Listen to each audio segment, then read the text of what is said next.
बच्चे देखिए अभी जो मैंने आपको कंसेप्ट समझाया था उसके कुछ एग्जांपल हैं, क्वेश्चन है यहाँ पे वो अप्लाई होगा इंक्रीजिंग और डिक्रीजिंग वाला जो कंसेप्ट हमने अभी पढ़ा था स्टेशनरी पॉइंट वाला, वो तीनों यहाँ पे यूज होंगे। तो सबसे पहले हम क्या करेंगे, फंक्शन का डेरिवेटिव लेंगे। आप क्वेश्चन उसमें क्या हमें कहा है कि आप चेक करें कि ये फंक्शन इंक्रीजिंग एंड डिक्रीजिंग है, इंटरवल देखें यानी कहाँ इंक्रीजिंग है कहाँ डिक्रीजिंग है। जो इनकी डोमेन है वो -π से लेकर π तक है, ये इंटरवल ओपन इंटरवल है। तो हमने पहले स्टेशनरी पॉइंट निकालना है, तो स्टेशनरी पॉइंट के लिए इसका डेरिवेटिव लेंगे। डेरिवेटिव हमारे पास cos x आ गया और फिर उस डेरिवेटिव को इक्वल टू 0 पुट कर देंगे स्टेशनरी पॉइंट निकालने के लिए। ये आपको प्रोसीजर फॉलो करना होगा। डेरिवेटिव लिया, डेरिवेटिव को 0 पुट किया तो cos x 0 आ गया। अब cos x की किन वैल्यू के लिए 0 आएगा तो cos से जाके इनवर्स हो जाएगा, तो x की वैल्यू एक -π/2 आ गई, एक π/2 आ गई। ये दोनों वैल्यूज आपकी इस इंटरवल में से ही होनी चाहिए। अगर यहाँ पे कोई एक ऐसी वैल्यू आ गई जो इस इंटरवल में नहीं है तो उसको आप नेग्लेक्ट कर दें। जो आपको इंटरवल दिया गया उसी में से स्टेशनरी पॉइंट होने चाहिए। अब इन स्टेशनरी पॉइंट को लेके आप उस इंटरवल को डिवाइड कर देंगे, यानी कि आप उस इंटरवल के पार्ट बना देंगे। एक पार्ट क्या है -π/2 से π/2, बल्कि आप पहले -π से स्टार्ट करें। तो -π से आप लेंगे, स्टार्ट करेंगे तो -π से -π/2 फिर माइनस, ये आपके इधर पार्ट बनेंगे इंटरवल के।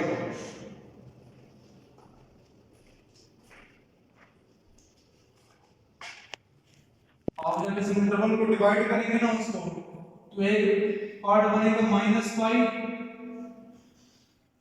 से π पर -π/2, फिर -π/2 से π/2 और जो लास्ट बनेगा π/2 से π बन जाएगा। ये आप पॉइंट उस इंटरवल को डिवाइड कर देंगे 3 हिस्सों में। अब इस 3 इंटरवल पे आपको चेक करना है कि कहां पे फंक्शन इंक्रीजिंग है कहां पे फंक्शन डिक्रीजिंग है। अब आपको पता है कि ये आपका क्वाड्रेंट है, 4 क्वाड्रेंट है आपके।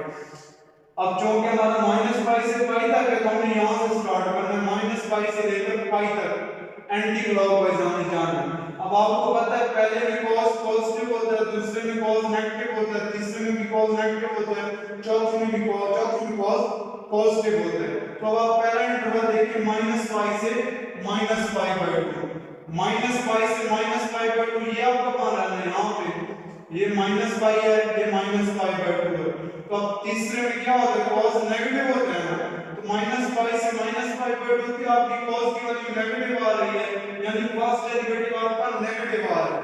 तो -π से -π/2 पे आपका क्या होगा, फंक्शन डिक्रीजिंग होगा। फिर आप आ जाए तीसरे इंटरवल में, यानी कि -π/2 से 0 पर। तो ठीक, यहां मैंने सॉरी ये 0 कहते हैं, 0 स्टेशनरी पॉइंट है, आप स्टेशनरी पॉइंट पर जाना है। जब इंटरवल के एंड पॉइंट हो या स्टेशनरी पॉइंट हो और कोई पॉइंट नहीं आप देखेंगे। तो -π/2 से π/2 आपने जाना है। तो अब देखें इसमें -π/2 से 0 ये, यानी कि अगर इस क्वाड्रेंट में देखें इसमें भी पॉजिटिव है इसमें भी पॉजिटिव है, तो दोनों में देखें पॉजिटिव। -π/2 से π/2 पर आपका cos पॉजिटिव आ रहा है, तो ये आपका क्या होगा, फंक्शन इंक्रीजिंग होगा, क्योंकि पहला डेरिवेटिव आपका पॉजिटिव आ रहा है -π/2 से लेकर π/2 पे।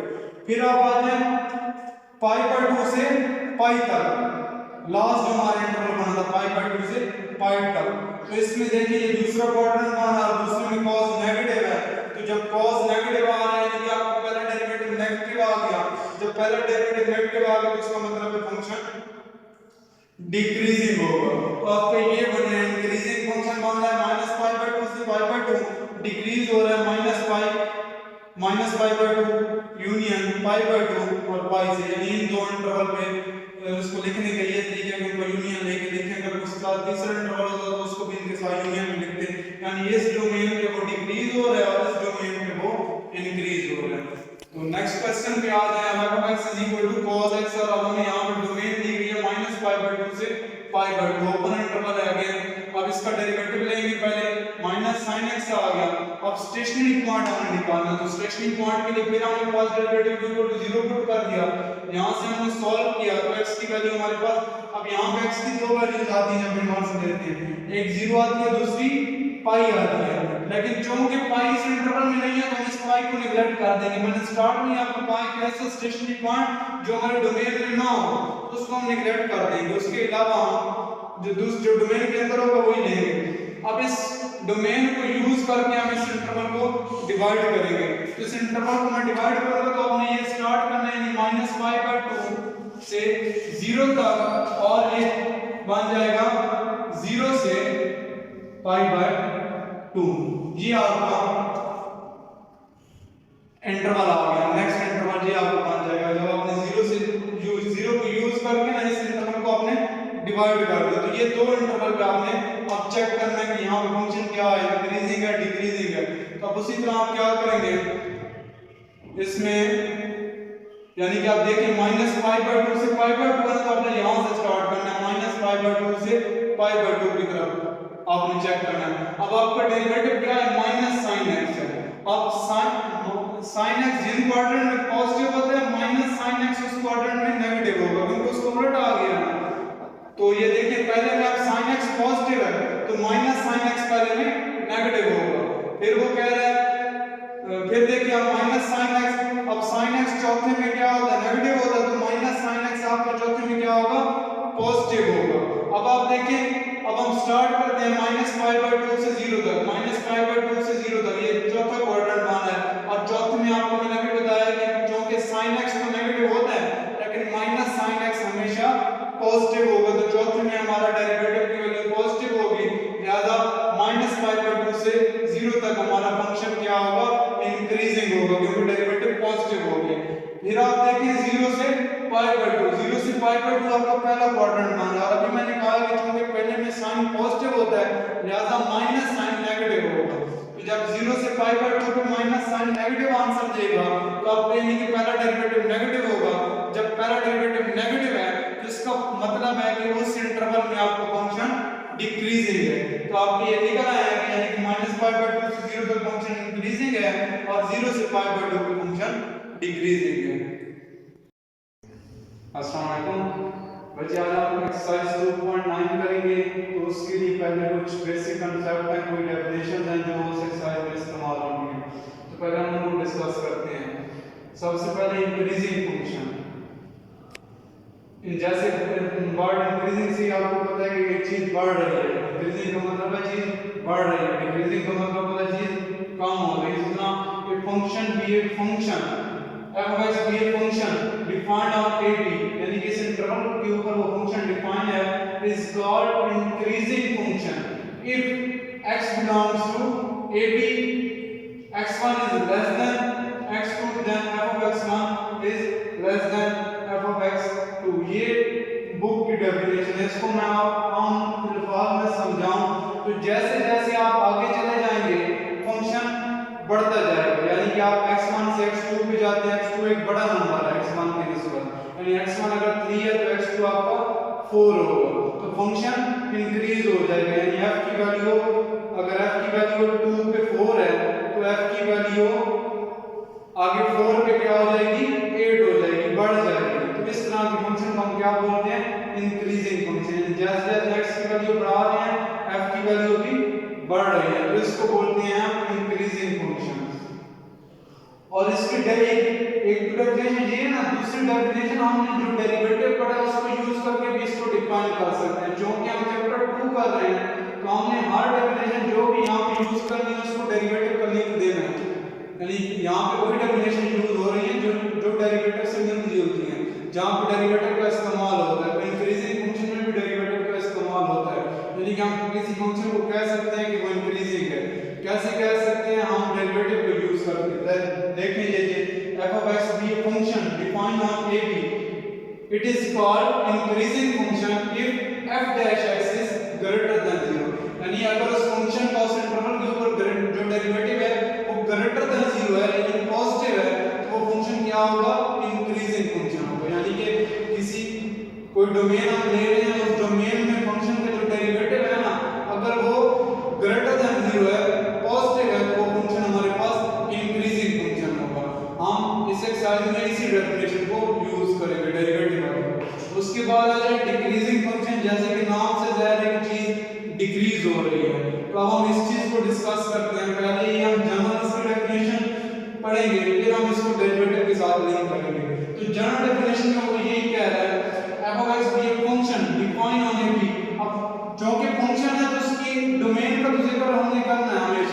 इस यहाँ से लेकर यहाँ तक डिफाइन है। जब भी फंक्शन होगा तो उसकी डोमेन बताई जाती है हमेशा। तो ये उसकी डोमेन आ गई, यानी ए से बी तक फंक्शन है, इज कॉल्ड डिक्रीजिंग फंक्शन।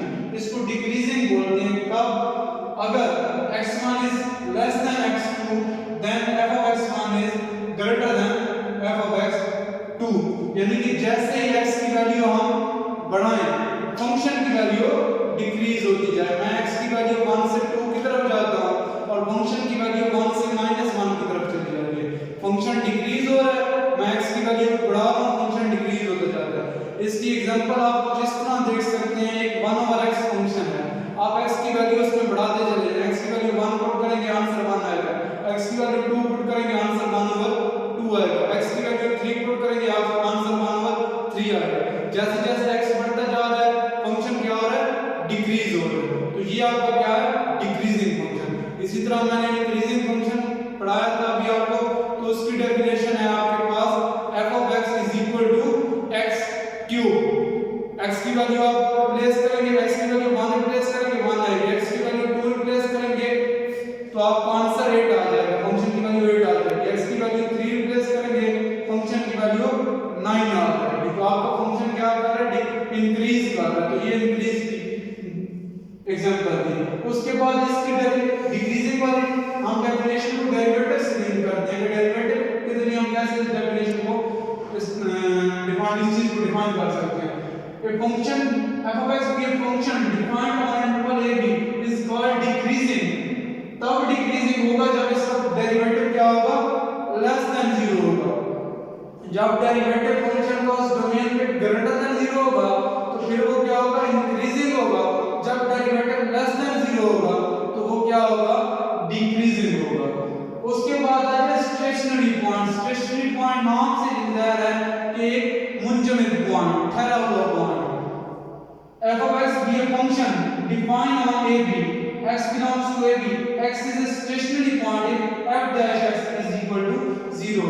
यानी मैथमेटिकल टर्म इसकी यूज करें तो यानी कि ऐसा पॉइंट जहां पर डेरिवेटिव 0 हो जाए उसको हम क्या बोलते हैं, स्टेशनरी पॉइंट। और इसकी मैं फिजिकल आपको एग्जांपल दूं, आपने बॉल थ्रो की, बॉल आपने थ्रो की, वो पॉइंट जहां पे बॉल जाके रुक जाएगी, क्योंकि बॉल एक लम्हे के लिए रुक के वापस आती है ना, तो वो जहां पे बॉल रुक के वापस आती है उस पॉइंट को क्या बोलते हैं, स्टेशनरी पॉइंट। अब चूंकि उस पॉइंट पे बॉल जाके महसूस ऐसा हुआ है कि रुक गई है, तो उस पॉइंट पे डेरिवेटिव वो पॉइंट कांस्टेंट होगा, तो उस पॉइंट पे डेरिवेटिव 0 होगा। तो ऐसा